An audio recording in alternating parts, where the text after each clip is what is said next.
Al started training, showing, and competing with horses in the early 1960s. He has experience in racing, halter, reining, western pleasure, barrels, poles, and dressage. He's won several major championships in Mexican charro, and overall he has won over 300 trophies and awards. Al was the first to train a horse to follow the beat of a song and has the world's only true dancing horses.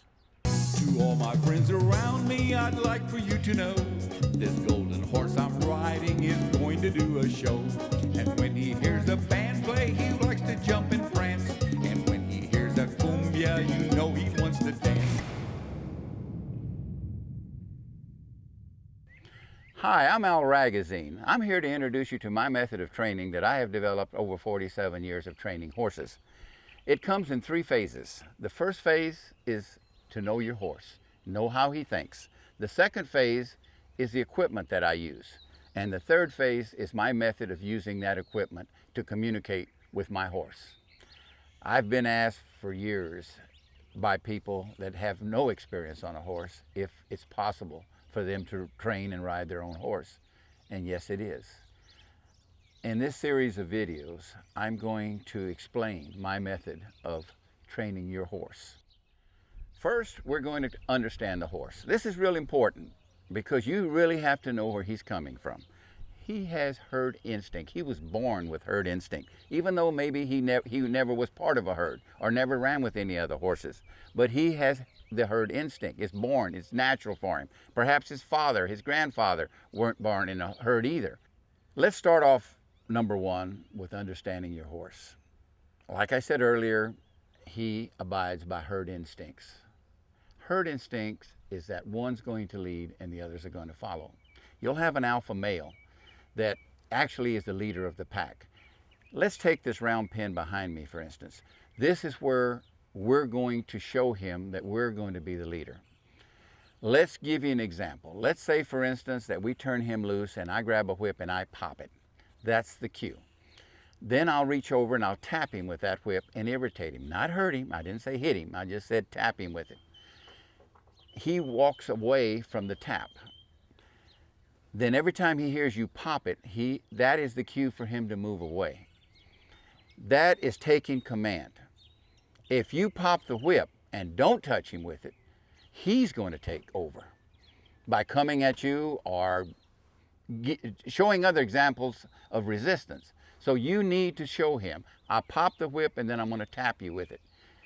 I'm going to tap you again until you walk off. Now you have taken control of the situation. Now, bearing in mind that he lives in the moment, so everything that you do has to be in that moment. Let me give you another example. Let's say you're feeding him. He's hungry and you drop the feed in his bucket and he's starting to eat. And then you're next to him putting some water. You have to move him over a little bit because you're trying to put some water in the bucket. Well, that irritates him because he's thinking about eating. He doesn't really understand that later on he's going to need that water that's in that bucket. He'll come to that point when he's thirsty. Right now, he's eating. So what does that mean? That means that he is living in the moment. This is the moment he lives in. So if we're going to train him, we're going to have to cue him and follow that cue right away. You're going to have to communicate to him through cues. The cues that I use is an irritant to him. For the example that I just gave you, pop the whip, touch him with the whip, and irritate him to move away from the whip. That method of training I call negative reinforcement. From the moment you put your halter on the horse till the moment you put him back in the stall, you must be in charge. Let's give you another example. Let's say that you're riding away from the barn and you've been riding for a while and the horse would really like to come back home. So he makes a gesture that he wants to turn around and go back home. You try to turn him and he gets angry and he's insistent that he wants to go home. If you don't take charge of that situation right then and there, then he's going to be in charge. For instance, you might say, well, you know, I was ready to quit anyway. Now I'll just take him on home. Well, he's just won. He won that situation. Next time you go to that point, he's going to want to come home a lot sooner and he's going to give you a lot more trouble. So you are going to have to just pull him away and say, absolutely not, we're not going home right now. Even though you were perhaps wanting to go home, You have to be the leader. You have to tell him every step of the way.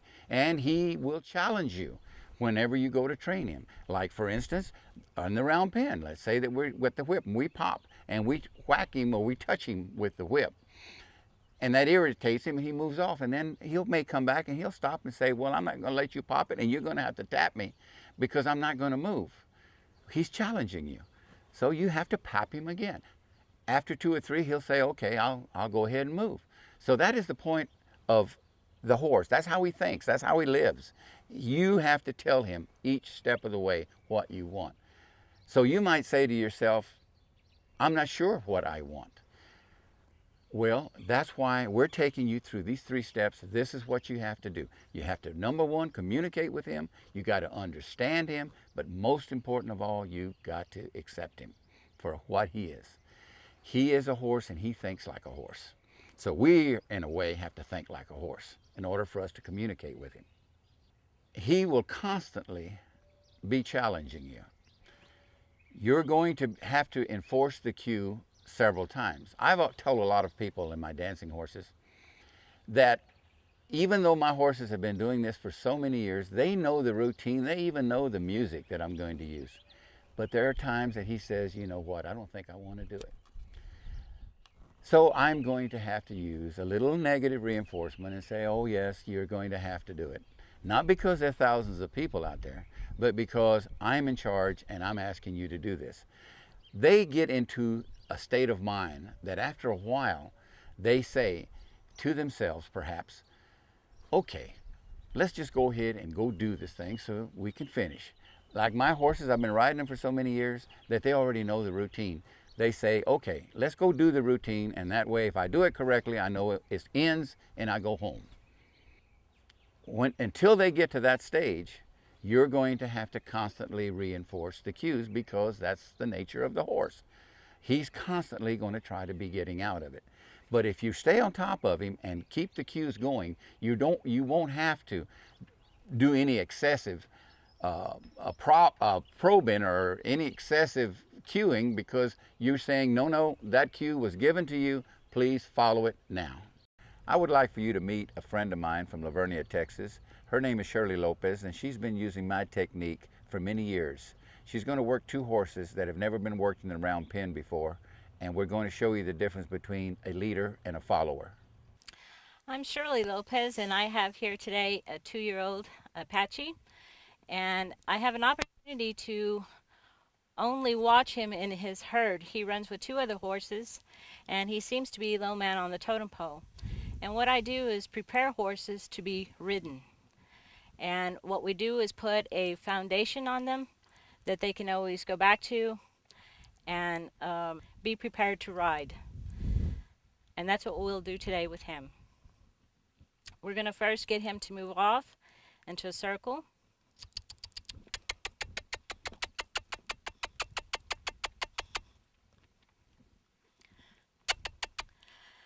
I use a whip, not as a weapon, but only as an extension of my arm, and try and help me give direction to the horse. This is a herd animal, we know that. And he learns by body language. Other horses talk to him with their bodies. If they need him to move away, they pin their ears, point their head. They give him direction, and that's what I'm doing.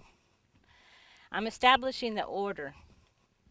We'll establish the order, we'll establish some trust, and get him ready to ride.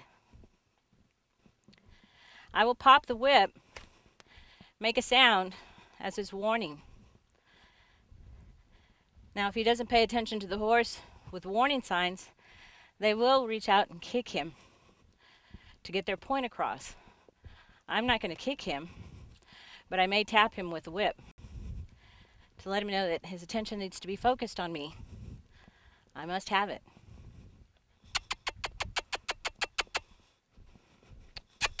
Good boy.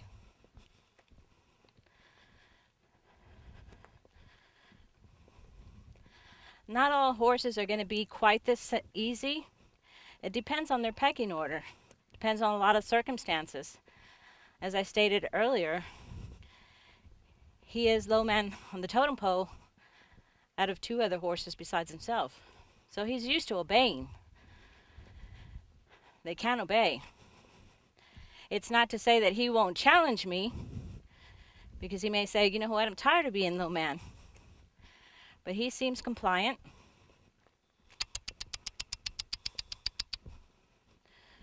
Good boy.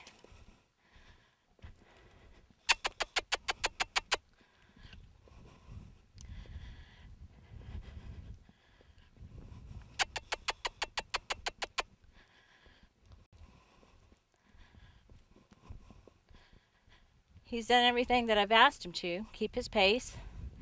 I can slow him down.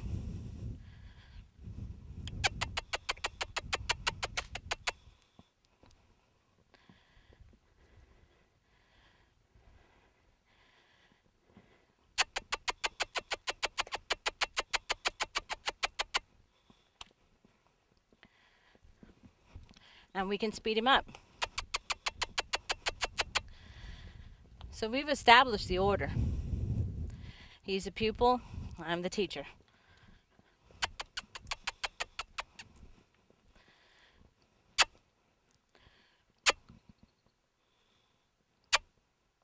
Licking and chewing, good thought. Good boy. Give him a cue. It's okay to come with me.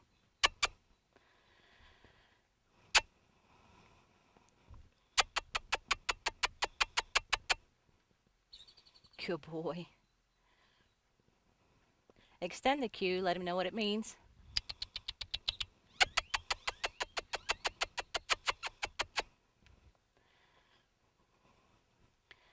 And he is a follower. And he's ready to move on.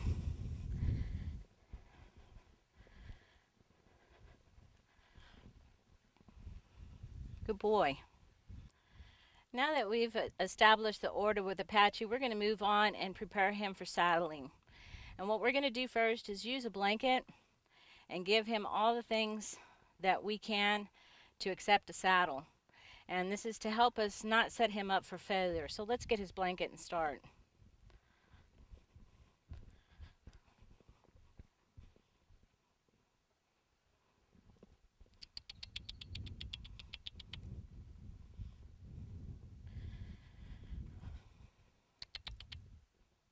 I like to start with the blanket up front, let them smell it. It smells like another horse. It's not a new blanket, so he knows that it's been around other horses.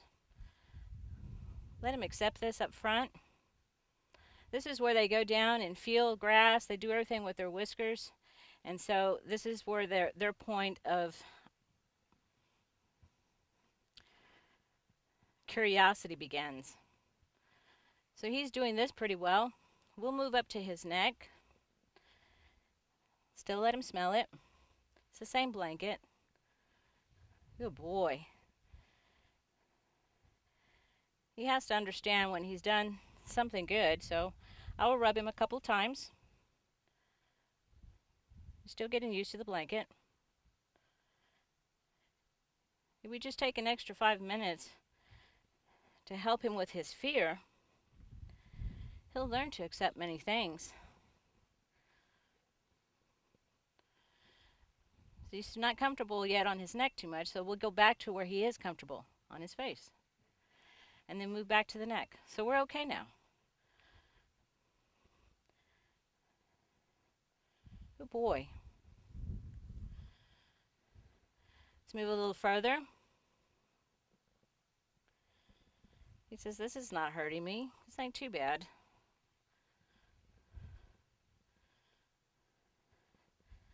In the girth area.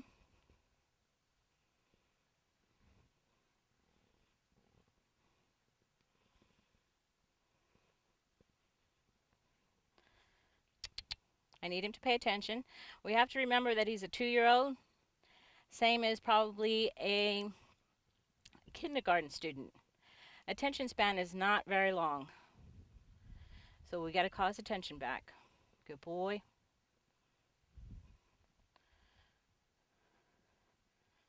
Good boy.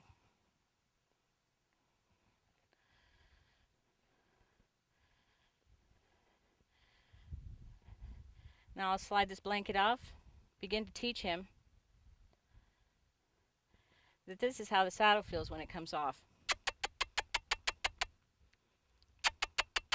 He'd start to lose his attention, call him back. Good boy.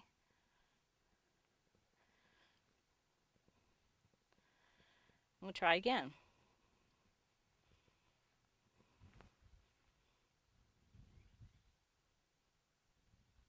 Good work. Slide it off.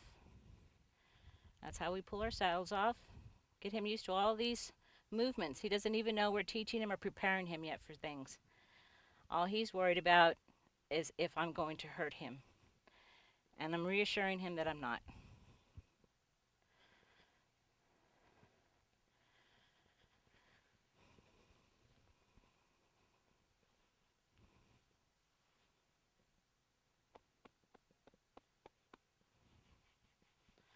I'm going to walk him around a little bit so he knows that he's carrying this blanket.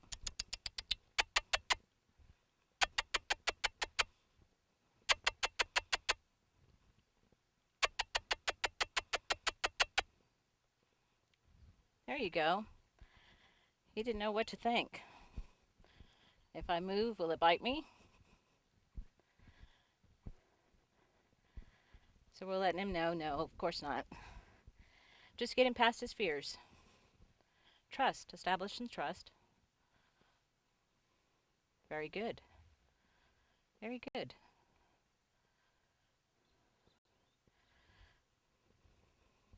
We'll do the same to the other side. Start with his face.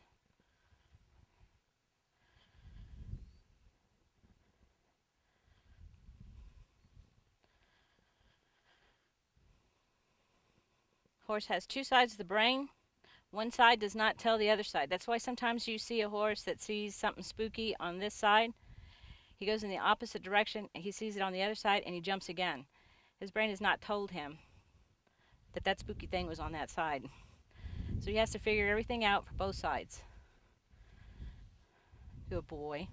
He wants to smell it again. Good boy.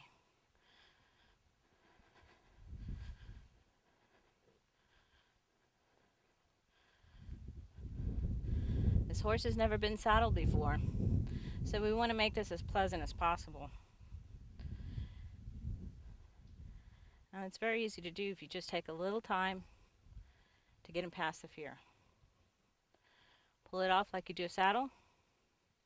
Excellent. Good boy. The whole idea is to teach him to stay with me and not leave.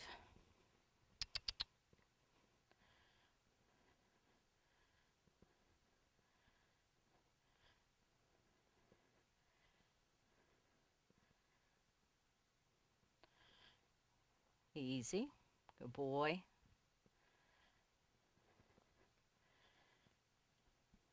We started off easy.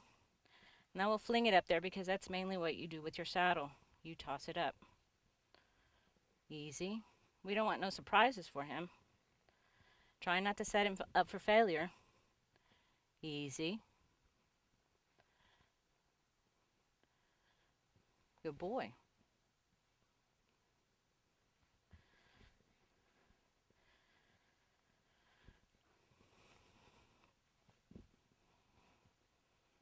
The more we can do with him and he stands still, the better off we are. A lot of times you have to adjust your saddle and you don't want a horse that's always moving on you.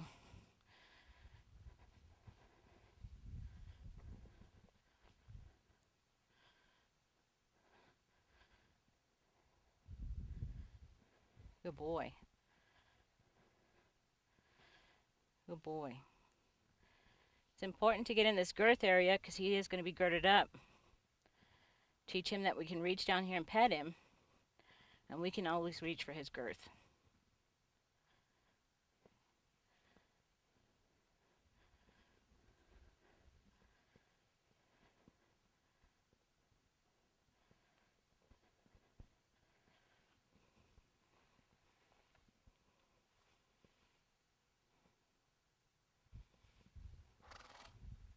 Good boy. We'll give him some time with that. Licking and chewing. He's observing. Got it.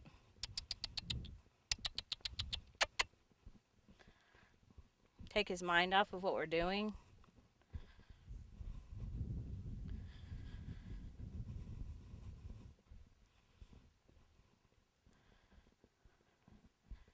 And come back.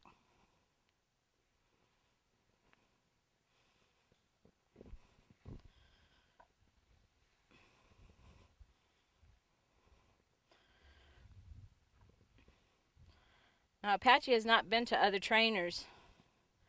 This is his first time. So it's a good experience for him. He hasn't had somebody rough him up or anything. And we're taking our time with him, letting him get used to this.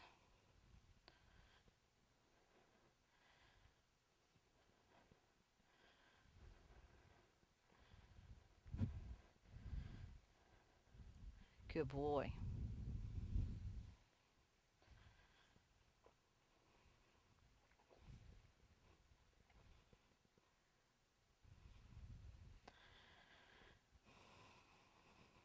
Okay, next, we will try to introduce the saddle to him. Okay, what we're going to do now is work with Apache accepting a saddle for the first time. It's very much the same way we do with the blanket. We'll let him smell everything, feel it, let him know this is not going to hurt him. Excellent. Now the saddle makes a lot of noise, so we're going to move this around, let him smell. It smells like other horses.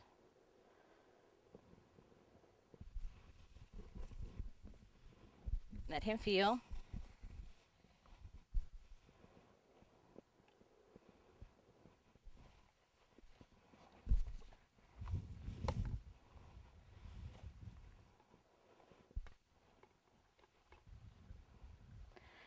And he's got a saddle.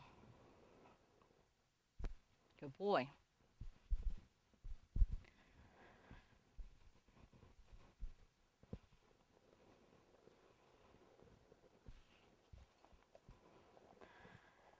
This is all new to him, so we want to take our time before we start to gird him up.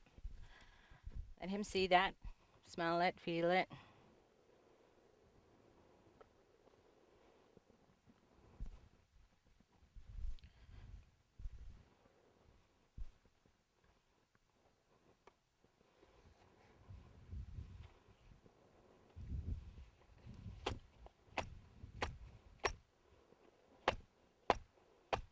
Good boy.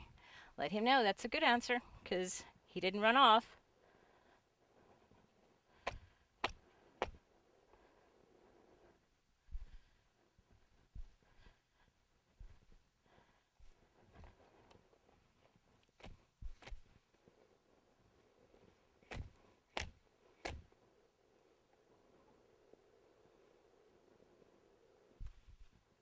It doesn't go away because he moves, but he's not leaving me.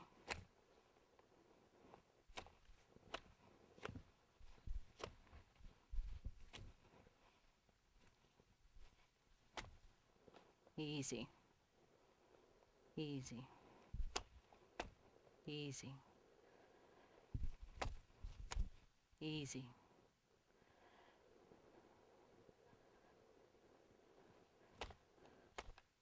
Easy.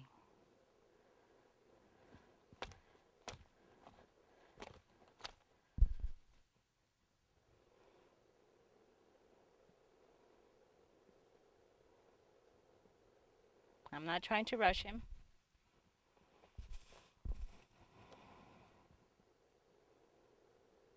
He knows so far I haven't hurt him.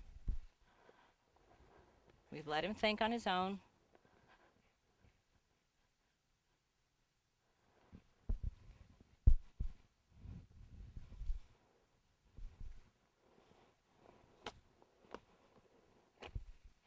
Good boy.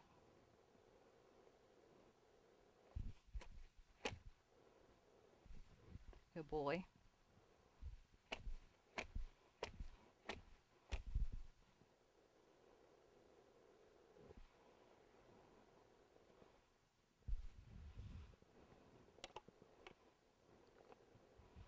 Good boy.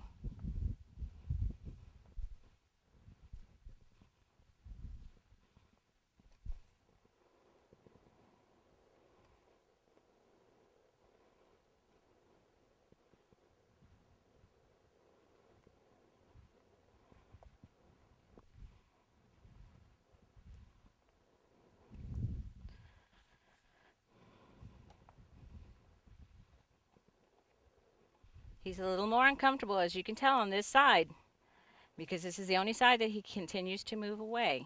But he's still not leaving me, so I'm not going to do any negative reinforcement on him, which would be to give him a couple laps and get him to understand that the best thing to do is stand here and let me show him I'm not going to hurt him.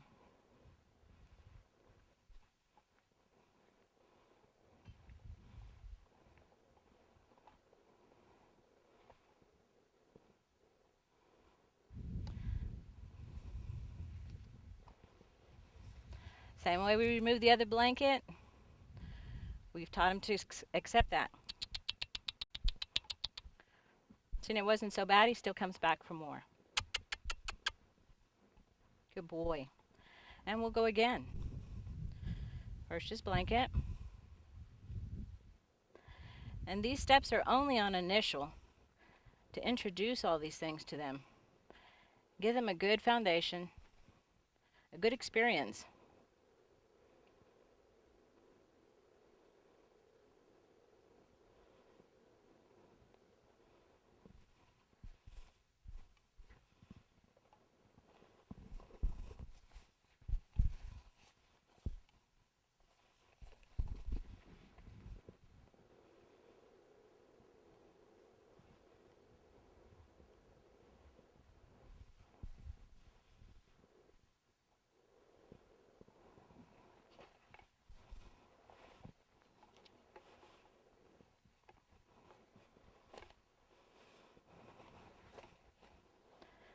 This is why I like to keep them standing here.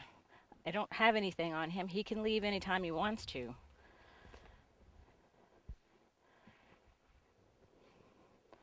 But we've established some trust, so he's not ready to run. Licking and chewing.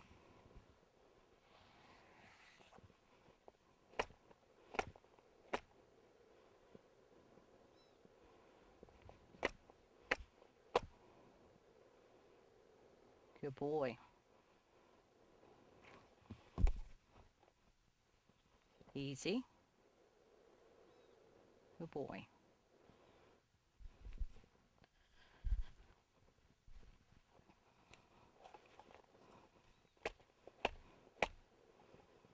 We're not moving away from us so much anymore.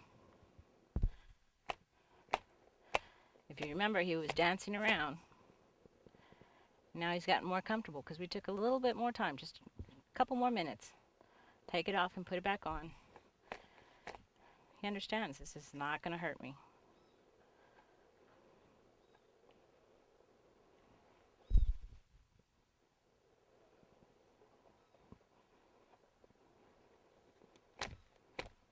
Good boy.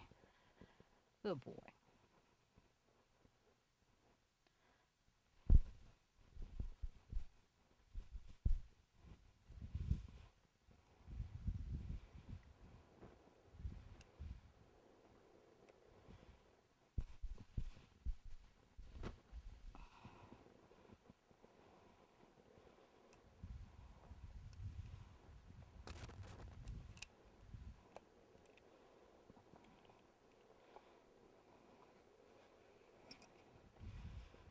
Easy. Easy.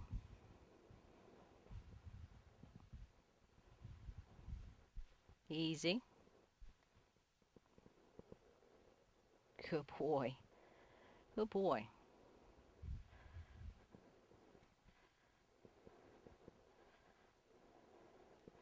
Good boy.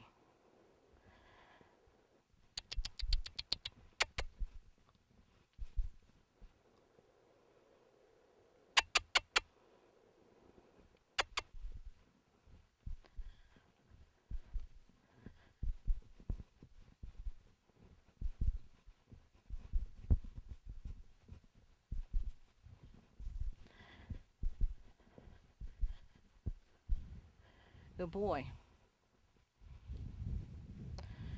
We're going to go ahead and give him a couple of laps on his own.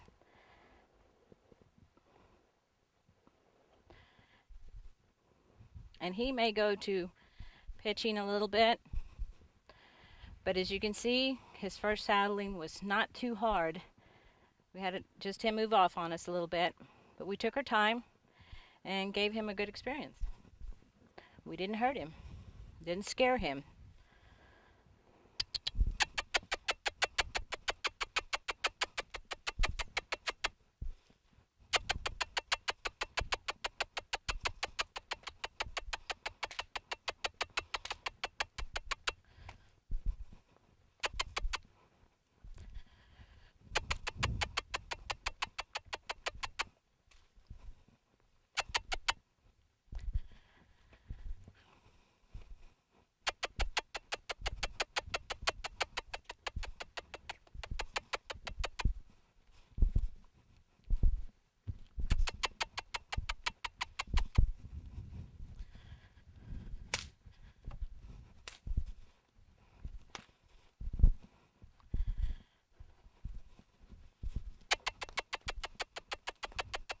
Good. Good boy.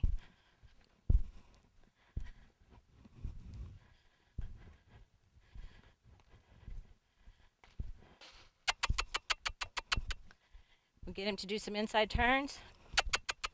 Get those hindquarters underneath him. Very good.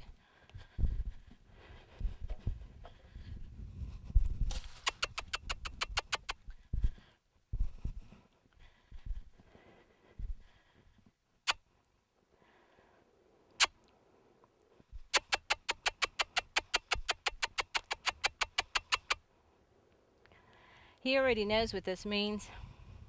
He's choosing to just say, I don't want to do this. So we'll apply a little negative reinforcement on him.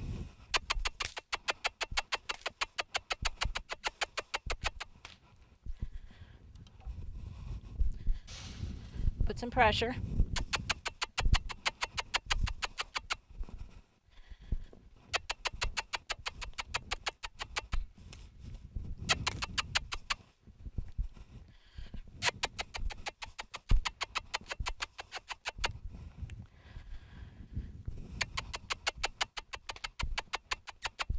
And try again.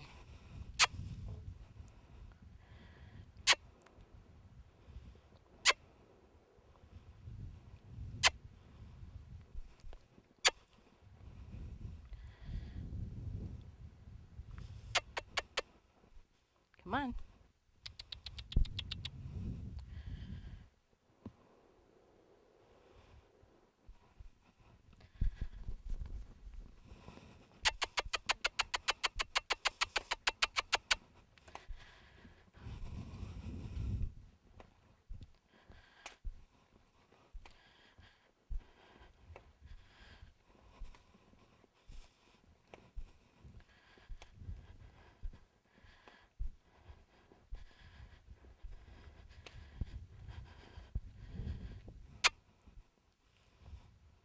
Good boy.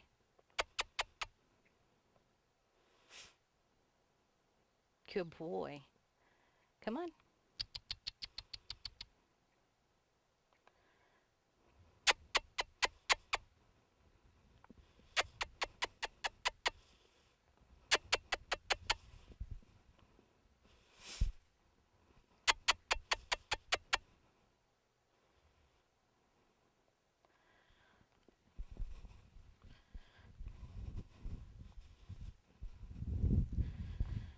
And now we're prepared to start riding. And today we're going to be working Storm. He's an 8-year-old gelding, and he is the horse that runs with Apache, but he is lead horse.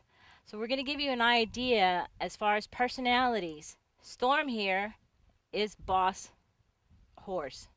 So he may resist me a little bit, and we may have to work him a little bit more.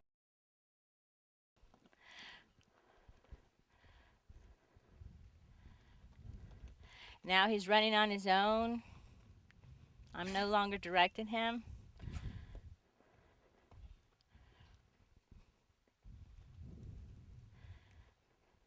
He'll just have to realize that I'm not going to go away.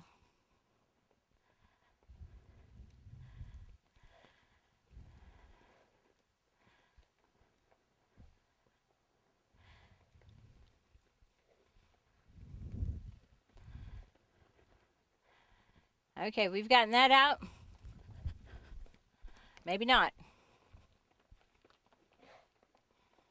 He's not happy with me at all.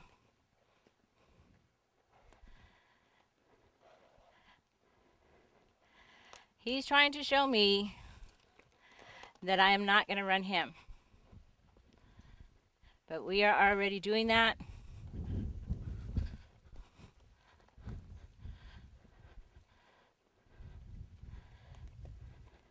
And this exercise here lets you know what issues the horse has. He has, of course, an issue with giving up his status as boss horse. He's not above using those back feet. So when we start to work closer to him, I have to remember that. Easy. Easy.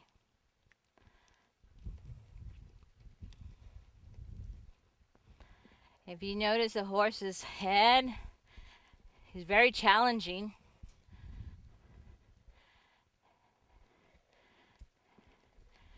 That's the first stages of charging. And that's their warning signals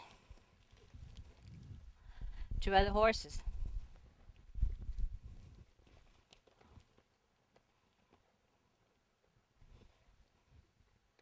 Easy. I'll just keep talking to him. Easy.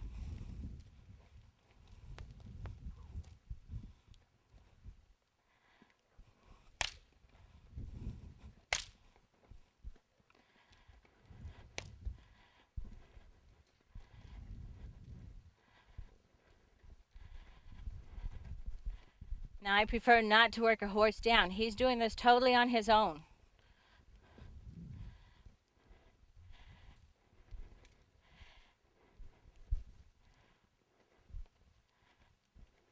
Easy. I will still try to calm him. Easy.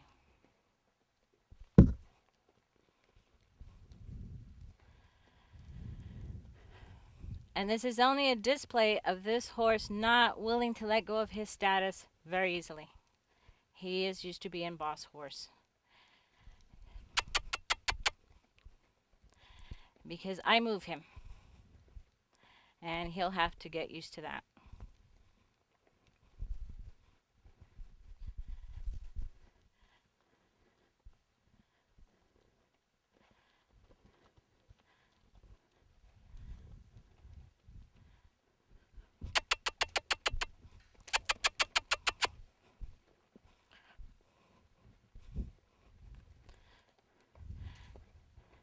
This horse has no problem.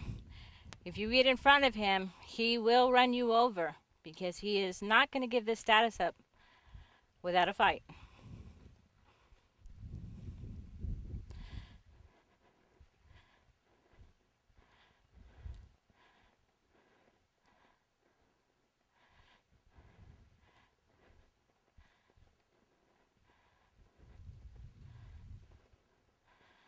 We have to find an opportunity to let him know that we will take it.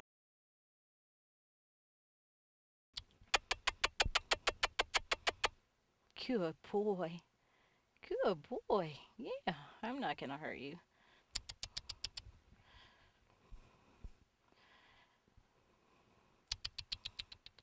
Good boy. Good boy. Good boy.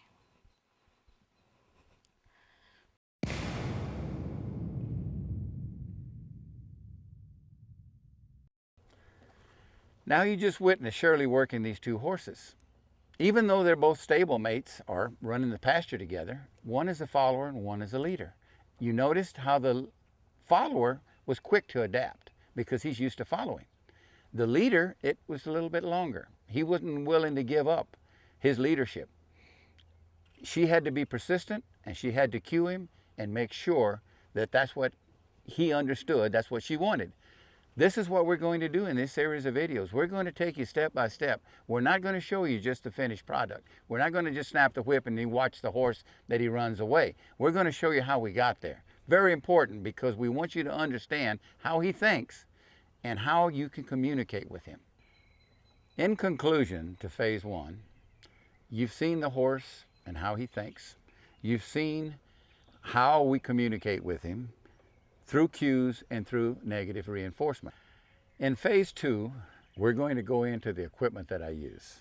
The saddles, the bits, and most importantly, my double rein technique and how I use the double rein to communicate with my horse. That's in our following episode. Until next time, Al Ragusin says, enjoy your horse and be safe.